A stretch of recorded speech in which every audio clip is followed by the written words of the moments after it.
Hi, I'm Reverend Greg Dorst, and I think it's time we talk about unity.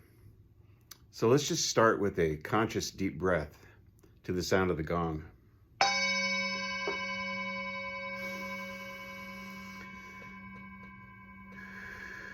Release.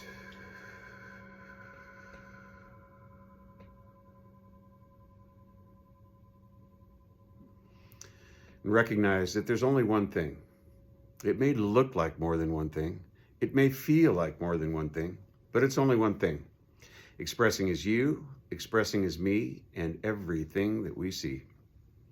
I love that statement of unity. I like it because it rhymes. See, I made it up because it rhymes. So we're going to talk about this new thought philosophy, new thought way of life. We're going to talk about the spirituality of unity. We're going to talk about the religion of unity. You can call it whatever you want. Many people see it as a pathway to well-being. Many see it as a spiritual philosophy that allows alignment with source, a feeling of goodness and well-being that they never had before. And we just love whatever it is in our lives. And so we're going to talk about how it came to be. And I'm going to use some of my own editing skills to talk about some of the things that really matter to me, some of the more important aspects of how unity began. And I think that the most important aspect isn't all about, how Unity Village came to be, although it's a beautiful space, and where Myrtle and Charles, the two founders who eventually married in 1881, where all of that happened, where they met and the three boys that they had and what the boys did and where they went to school. I mean, all that stuff is very, very interesting stuff. But what really excites me, what brings me to this place where I recognize and know the power of what unity is about, is the genesis, how it began. And it began as a healing tradition because Myrtle Fillmore, who was born in 1845 and 9 years older than Charles, who was born in 1854, were both sick in a sense. Myrtle had TB. She was born with tuberculosis and she couldn't do all the things that other kids could do. And she had a limited life as a result of that. And Charles had a limited life too because he had broken his hip when he was 10 years old and his leg never really healed and grew properly. So one leg was longer than the other, and the shorter leg was the leg that was attached to the broken hip. And it just never, ever developed the way the other leg did. So he was unable to do some of the things that other kids could do. And he sort of lived a limited life. So both of them had been caught up in living what they might consider to be a limited physical life as a result of their illness and disability. So that's the beginning of unity because it began as a healing tradition.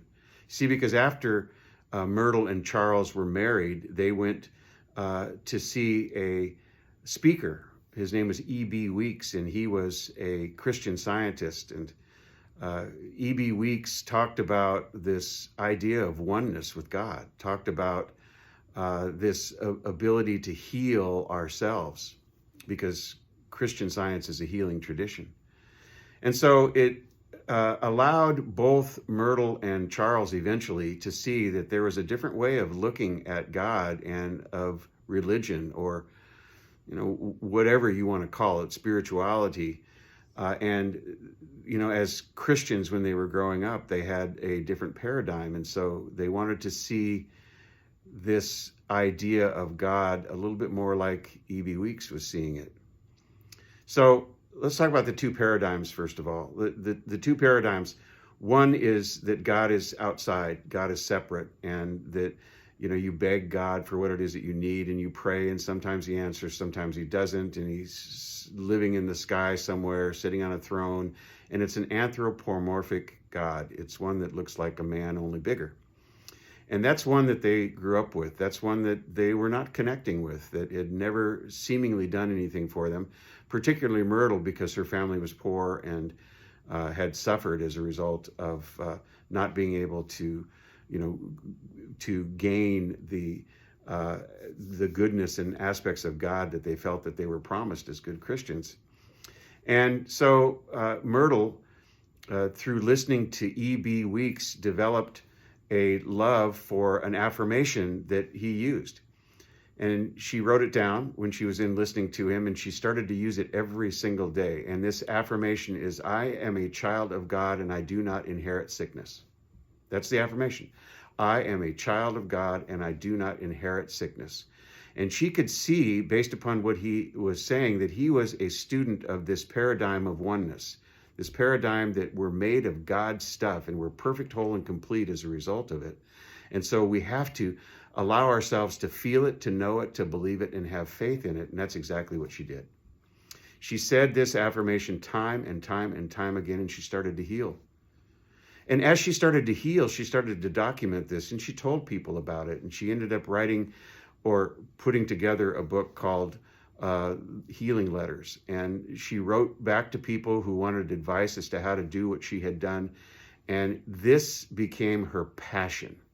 Well, Charles is looking on at all of this, wondering, is this really working? I mean, is this how she got rid of tuberculosis? I mean, it seems a little beyond the pale. So he thought he would try it himself. So he decided that what he would do is he would give it a shot, and he would actually sit in meditative silence for a period of time every single day, on the dot, sit and connect with this God. The headquarters, as he called it, is where God resided, you see. And if he got some response, then this thing was real. And if he didn't, then it was just a fraud. And so he did this day in, day out, time and time and time again. And he started to feel something. He started to feel a connection. He started to feel that he was getting somewhere. And one of the things that made him feel that way was that he was having dreams, and he was connecting with these dreams, and the dreams seemed to mean something. They were telling him that he had a purpose, and the purpose was to move forward with this new paradigm of oneness. It was never intended to be a new religion. It was intended to augment Christianity and to bring to people who followed traditional Christianity a new way of seeing God, a new way of seeing themselves in God, a new way of following Jesus, which they believed was the great example rather than the great exception, you see. I mean, in their traditional Christian ways, they had been worshiping Jesus rather than using Jesus as the example, the healer, the lover, the caregiver, the person that was the perfect man, utilizing all of the skills necessary to bring about all of these magnificent things in life, including loving your enemies, and that we could do this thing too. And they really, really gathered themselves along those lines and said, we can do these things too. And so they did. They started to do these things. And as they were doing these things, people joined on board. You know, they bought a piece of property, and that piece of property was used for camping and a few other things, and eventually grew as new pieces of property adjacent were added to it, to 1,500 acres, which is Unity Village today. And a lot of really neat things go on at Unity Village, and a lot of beautiful, beautiful inspirational learning and traditions have been developed at Unity Village as well over the course of many, many years. But I think that the beauty of what we have today can be expressed in that foundation, you know, that healing tradition. And that healing tradition came about at a time when disease was rather rampant. I mean, this is before the Civil War, and disease became rampant, and war was terrifying and tore families apart, and they were engaged in life during that period of time when things were so difficult. So those had an influence on the way that they thought and what it is that they wanted to bring about in their lives. Because the idea that you could change your life by changing your thought was one that was extremely attractive to them. And it was proven to both of them in their healing experiences. Now, all of the time that Charles spent in meditation led him to move into this place where he believed that the silence was exactly what we needed in order to create this life that we so desired, that you could meet your mind and God's mind in that silence, because that's what they had in common. That's what Charles and God had in common, that mind, that one mind. And so he would meet in the silence, and he would make great strides in his own thinking, in the process of his own thinking. So, you know, what really excites me about, as well, about what Charles and Myrtle were able to bring, by the way, with the help of their children. They had 3 boys. They had Lowell, the first child, and Rickert, the second child, and the third child was Royal, and all boys. And they helped out with the bringing about of this beautiful space called Unity Village. But what's really interesting to me about the way this thing came together is that Myrtle represents, in my mind, the presence of God. I mean, she brings this love. She brings the love to bear. I mean, she wrote letters to people and helped them to accomplish what she had accomplished. And so she brings the love to this equation, because this God that is all things and the power behind it is actually a presence, which operates most often as love. And also there's law behind it. There's mechanics, the way the mechanics work. And so she spent more time with the love. She was just in love with everything and understood the power of healing through love. But Charles was more of the, mechanics kind of guy. He was the salesman and the real estate guy and the, got to do this at 6 o'clock, got to do this at 9 o'clock, got to do this at 10. I mean, he was regimented in that way. And he brought the mechanics to the equation. So between the two of them, they brought a full new thought experience to people. The presence of God and the mechanics or the law, that the way the co-creation process works, the way we build the mold and God fills it up, the way that we are able to bring about changes in our lives through our thinking, through even our subconscious mind. And by the way, that's what Charles called soul in his books, both the conscious and subconscious mind together, the creative aspects he called soul. So there's some questions that I need to answer with regard to how Unity and Charles and Myrtle Fillmore became who they are and what it is that they believed. So the first question is, what themes, teachings, and principles emerged in this group of writings? Well, I think that the most important things that were discussed in the writings, and I've read almost all of them now. Myrtle's, I've read hers. I've read the unpublished materials. I've read Charles Fillmore's books, nearly all of them. And what seems to be a theme through all of them is this idea of the nature of God. And it's described in many different ways, but illustriously as spirit, as life, as love, and as substance, which is that creative material which is unseen. There are also issues that are discussed and described regarding health and scripture and how we're to look at the Bible, because the Bible is essentially the textbook, but we look at it metaphysically. We look at it from the standpoint of what it can provide to us in the moment, what it is we can glean from it, not as a fundamental textbook. So we look at it as metaphysical. We see the myth in it. We see the science of today in it. We see the experience of it. We take the context and that we know that we can glean and create something for us right now. And so, the exact meaning for, those of the paradigm of separate God is different from those that look at it as a library of books that bring about an experience that we can tap into today. And that's the way they wanted to look at Scripture. And prayer and meditation as a main aspect of what it is that Unity does. And so we have silent unity, which is brought about through Charles Fillmore's experience with meditation. And we have prayer, which is a 5-step process and a beautiful process of consciously breathing and taking into account this connection with God, and then seeing and feeling, understanding, knowing, and expressing that which we'd like to see unfold in our lives with great gratitude. So the next question is, what's happening in the world that we can account for the Fillmores being influenced? I mean, I talked about that just a little bit already, but the sickness and the war that was happening at the time, the things that are going on during that period of time, historical events, are big. The Civil War pitted brother against brother, father against brother. It was a horrible time. They went through the Great Depression as well in the 30s. It started in 1929 with the fall of the stock market.